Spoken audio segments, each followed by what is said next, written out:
تو خوب سمجھ لو کہ صغیرہ گناہ جو بھی ہوتا ہے، اگر کوئی آدمی اس کو معمولی سمجھ کر، تہاون کر کے اس کو معمولی سمجھ کر کرے کہ چلو یہ تو صغیرہ ہی ہے نا، چلو کر گزرو، اس طرح اگر کوئی کرتا ہے تو پھر وہ صغیرہ بھی کبیرہ بن جاتا ہے۔ اور حضرت حکیم الامت مولانا تھانوی رحمۃ اللہ علیہ ارشاد فرماتے ہیں کہ صغیرہ گناہ اور کبیرہ گناہ کی مثال ایسی ہے جیسے کہ چھوٹی چنگاری اور بڑا انگارہ۔ اگر صغیرہ چھوٹی چنگاری ہے، اگر کبیرہ بڑا انگارہ ہے یا بڑی چنگاری ہے، تو یہ صغیرہ گناہ جو ہے یہ بھی چھوٹی چنگاری سے کم نہیں ہے، کیونکہ وہ بھی آخر میں آگ تک لے جانے والی ہے۔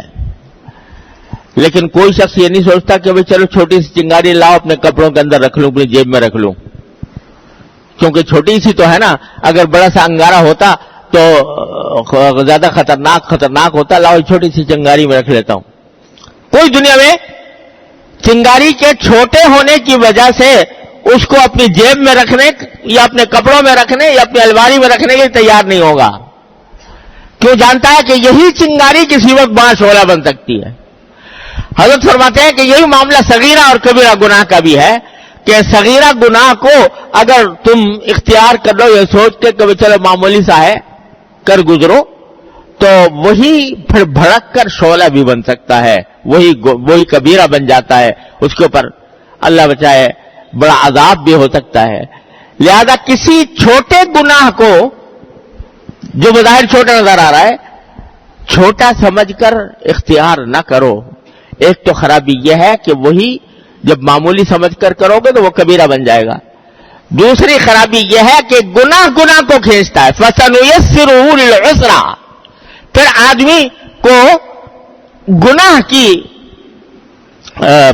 شناعت اور قباحت اس کے دل سے کم ہو جاتی ہے، اور پھر دوسرے گناہوں پر اس کو جرأت پیدا ہوتی ہے۔ بعض اوقات آدمی کو شیطان یہ دھوکہ دیتا ہے اور یہ بکثرت پیش آتا ہے کہ چلو یار ایک مرتبہ گناہ کی لذت سے آشنا ہو کر ایک مرتبہ کر گزرے تاکہ دل میں حسرت نہ رہے، دل میں حسرت نہ رہے، اس واسطے کر گزرے تو پھر بعد میں توبہ کر لیں گے۔ شیطان اس طرح بہکاتا ہے۔ حالانکہ حقیقت یہ ہے کہ جب کوئی آدمی کسی گناہ کے اوپر کا ارتکاب کر لیتا ہے تو اس سے گناہ کی پیاس مٹتی نہیں ہے، بڑھ جاتی ہے۔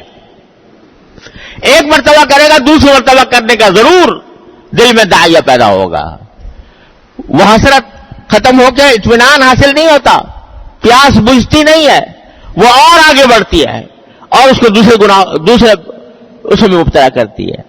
پھر یہ کہنا کہ بھئی کر لوں بعد میں توبہ کر لوں گا، تو کچھ گارنٹی ہے کہ اتنی عمر ملے گی کہ توبہ کر سکو؟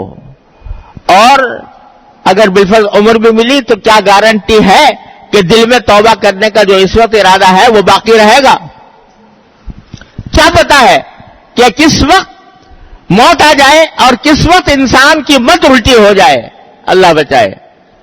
تو گناہ کا ایک اثر یہ بھی ہوتا ہے کہ انسان کی مت الٹی ہو جاتی ہے، سمجھ خراب ہو جاتی ہے، اللہ بچائے، سمجھ خراب ہو جاتی ہے، وہ برائی کو اچھا سمجھنے لگتا ہے۔